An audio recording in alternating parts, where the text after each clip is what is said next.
കേരള സമൂഹത്തെ സമൂലം മാറ്റിമറിച്ച ഈ വിദ്യാഭ്യാസ വിപ്ലവത്തിൻ്റെ യഥാർത്ഥമായ മുന്നണി പോരാളികളിൽ ഒരാൾ ആധുനിക മലങ്കര സഭയ്ക്ക് ആത്മീകവും ലൗകികവുമായ അടിസ്ഥാനമിട്ട പുലിക്കോട്ടിൽ ജോസഫ് മാർ ദിവന്നാസ്യോസ് അഞ്ചാമൻ മലങ്കര മെത്രാപ്പോലീത്തയാണ്.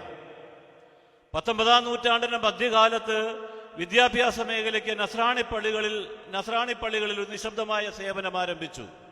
അത് കുടിപ്പള്ളിക്കൂടം എന്ന എഴുത്തുപള്ളികളുടെ നടത്തിപ്പാണ്. 19-ാം നൂറ്റാണ്ടിന്റെ ആദ്യ ദശകത്തിൽ വ്യവസ്ഥാപിതമായ കളരി സമ്പ്രദായം തകർന്നതിന് ശേഷമുള്ള കാലത്ത് നിലത്തെഴുത്താശാന്മാർ സ്വന്തം നിലയിൽ നടത്തി വന്ന സ്ഥാപനങ്ങളും ജന്മഗൃഹങ്ങളിൽ അവരുടെ കുട്ടികൾക്കായി അധ്യാപനം നടത്തി വന്നതും മാത്രമായിരുന്നു. കേരളത്തിലെ അധ്യയന മാർഗങ്ങൾ ഇവയെ ഒരു പരിധിവരെ സാധാരണക്കാരായ മനുഷ്യർക്ക് അപ്രാപ്യമായിരുന്നു. ഈ സാഹചര്യത്തിലാണ് നിലത്തെഴുത്താശാന്മാർക്ക് നിശ്ചിതമായ ശമ്പളവും പഠനസ്ഥലവും നൽകി നസ്രാണി പള്ളികൾ വിദ്യാഭ്യാസ മേഖലയിലേക്ക് കടന്നു വരുന്നത്. നസ്രാണിയും നായരും അടങ്ങുന്ന മധ്യവർഗ ജാതികളിൽപ്പെട്ട സാധാരണക്കാർക്ക് ഈ പള്ളിക്കൂടങ്ങൾ നൽകിയ ആശ്വാസം ചില്ലറയല്ല എന്ന് കേരളത്തിന്റെ ചരിത്രം പരിശോധിച്ചാൽ നമുക്ക് മനസ്സിലാകും. 1866-67 കാലഘട്ടങ്ങളിൽ തിരുവിതാംകൂറിലെമ്പാടുമായി 12 ഡിസ്ട്രിക്ട് മലയാളം സ്കൂളുകൾ സർക്കാർ ആരംഭിച്ചു. പക്ഷേ ആവശ്യത്തിന് ജീവനക്കാരെ ലഭിക്കാത്തതിനാൽ സ്കൂളുകൾ ആരംഭിക്കുക എന്നത് സർക്കാരിനാൽ മാത്രം അസാധ്യമായതിനാൽ സ്കൂളുകൾ ആരംഭിക്കുന്ന ആർക്കും ഗ്രാന്റ് നൽകുന്ന നയം തിരുവിതാംകൂർ സർക്കാർ സ്വീകരിച്ചു.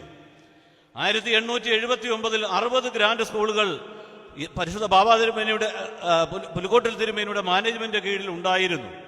അന്ന് 10-ൽ പരം സ്കൂളുകൾ മാത്രമേ റോമൻ കത്തോലിക്ക സഭയ്ക്ക് ഉണ്ടായിരുന്നുള്ളൂ. അത്യുത്തമമായി ഈ പിതാവിന്റെ നേതൃത്വത്തിൽ വിദ്യാഭ്യാസ ശൃംഖല അങ്ങ് വളർന്നു വലുതായി. 1906-ലെ ബാക്കിപത്രം പരിശോധിച്ചാൽ ഇംഗ്ലീഷ് സ്കൂളുകൾ 3, മിഡിൽ സ്കൂളുകൾ 9, പെൺപള്ളിക്കൂടങ്ങൾ 2, മലയാളം പ്രൈമറി സ്കൂളുകൾ ഗ്രാന്റ് ഉള്ളവയും ഇല്ലാത്തവയും കൂട്ടി 200.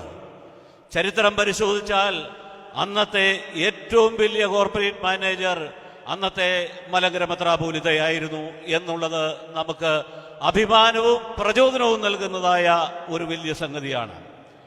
മാർ ദിവന്നാസ്യോസ് അഞ്ചാമന്റെ വിദ്യാഭ്യാസ വിപ്ലവവും ഈ നവജീവിത സങ്കല്പവുമാണ് ചരിത്രം പരിശോധിച്ചാൽ മനസ്സിലാകുന്ന ഒരു യാഥാർത്ഥ്യമുണ്ട്. മന്നത്ത് പത്മനാഭൻ ഏറ്റെടുത്തത് വഴി കേരളത്തിൽ അങ്ങോളവും ഇങ്ങോളവും NSS പ്രസ്ഥാനം വഴി ആളിക്കത്തിച്ചത് പുലിക്കോട്ടിൽ അഞ്ചാമന്റെ ഈ വിദ്യാഭ്യാസ വിപ്ലവ ആഹ്വാനമാണ്. ഓരോ പള്ളിയോടും ഓരോ കരയോടും ഓരോ മുറിയോടും ചേർന്ന് വിദ്യാഭ്യാസ സാധനങ്ങൾ പ്രത്യേകിച്ച് ലോവർ പ്രൈമറി സ്കൂളുകൾ ആരംഭിച്ച് വിദ്യാഭ്യാസം അറിവിന്റെ വെളിച്ചം നൽകി സമൂഹത്തിൽ നിന്ന് അന്ധകാരം മാറ്റുവാൻ ഇതിന്റെ സ്ഥാപക പിതാവ് ഏറെ ശ്രദ്ധിച്ചിരുന്നു, പ്രതിജ്ഞാബദ്ധനായിരുന്നു. അതാണ് എല്ലാ കരയിലും എല്ലാ മുറിയിലും വീട്ടുമുറ്റത്ത് വിദ്യാഭ്യാസ സ്ഥാപനങ്ങൾ, അറിവിന്റെ വെളിച്ചം, അതായിരുന്നു അദ്ദേഹത്തിന്റെ എല്ലാ സ്ഥാപനങ്ങളുടെയും സ്ഥാപന ലക്ഷ്യം. അദ്ദേഹത്തിന്റെ ദീർഘവീക്ഷണമാണ് ഇന്ന് നമ്മളെല്ലാവരും അനുഭവിക്കുന്നതായ ഈ അനുഗ്രഹങ്ങളും ഈ കൃപകളുമെല്ലാം. പുലിക്കോട്ടിൽ തിരുമേനിയുടെ ആ ദീർഘവീക്ഷണമാണ് ഇന്നത്തെ കാതോലിക്കൻ ആൻഡ് MD സ്കൂൾ. തീർച്ചയായും ഈ കൂടിവരവിന് ആത്മീയവുമായും ലൗകികവുമായും 2 തലങ്ങളുണ്ട്. ആത്മീയമായി ആ പിതാവിന്റെ ഓർമ്മ ദിവസത്തിൽ കുടുംബാംഗങ്ങൾ എല്ലാവരും കൂടെ മലങ്കര എഡ്യൂക്കേഷൻ ഏജൻസിയുടെയും മാനേജറുടെയും പ്രധാന നേതൃത്വത്തിൽ ഇവിടെ ഇങ്ങനെ ഒരു സംഗമം നടത്തുമ്പോൾ ഏറ്റവും കൂടുതൽ സന്തോഷിക്കുന്നത് ഈ പുണ്യപിതാവാണ്. ആ പിതാവിന്റെ മധ്യസ്ഥത നമുക്കൊരു പ്രചോദനവുമാണ്, അനുഗ്രഹമാണ്. ലൗകികമായി നോക്കിയാൽ ഈ കൂടായ്മയ്ക്ക് മറ്റു ചില അർത്ഥങ്ങളുണ്ട്. പരസ്പരം കൂടിവരവ് കൊണ്ട് നമ്മൾ ഒന്നാണ് എന്നൊരു ചിന്ത നമ്മളിൽ വരുത്തി തീർക്കുവാൻ സാധിക്കും.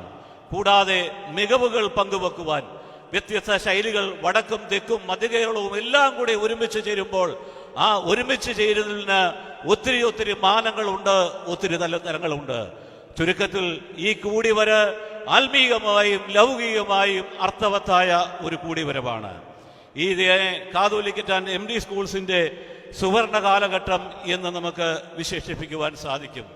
ഈ കൂടിവരവ് ഇന്ന് ഉദ്ഘാടനം ചെയ്ത് നമ്മെ അനുഗ്രഹിക്കുന്നത് ഇന്നത്തെ മലങ്കര മെത്രാപ്പോലീത്ത കാതോലിക്ക വിദ്യാഭ്യാസ വിദഗ്ധൻ, അധ്യാപകൻ, എല്ലാ തലത്തിലും എന്തെല്ലാം പറയുവാനുണ്ടോ അതിലൊക്കെ ഉപരിയായി പാവങ്ങളെ നെഞ്ചോട് ചേർത്ത് നിർത്തുന്ന, കാരുണ്യത്തിന്റെ കരസ്പർശത്തെ ലോകത്തിന് പകർന്നു കൊടുക്കുന്ന, തന്റെ പ്രസംഗത്തിലൂടെയല്ല പ്രവൃത്തിയിലൂടെ ക്രിസ്തു സ്നേഹത്തെ ലോകത്തിന് പകർന്നു കൊടുക്കുന്ന മലങ്കര സഭയുടെ പരമാധ്യക്ഷൻ, സഭയുടെ എഡ്യൂക്കേഷണൽ ഏജൻസി പരിശുദ്ധ ബാബാ തിരുമേനിയാണ്.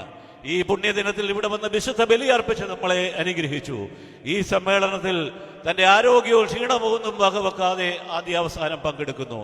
പരിശുദ്ധ പിതാവിനെ MD സ്കൂൾസിന്റെ പേരിൽ, നിങ്ങളുടെ എല്ലാവരുടെയും പേരിൽ അഭിമാനത്തോടെ ഞാൻ ഈ യോഗത്തിലേക്ക് സ്വാഗതം ചെയ്ത് തൃപ്പാദത്തിൽ ഞങ്ങളുടെ ബഹുമാനവും പ്രാർത്ഥനയും സമർപ്പിച്ചുകൊള്ളുന്നു.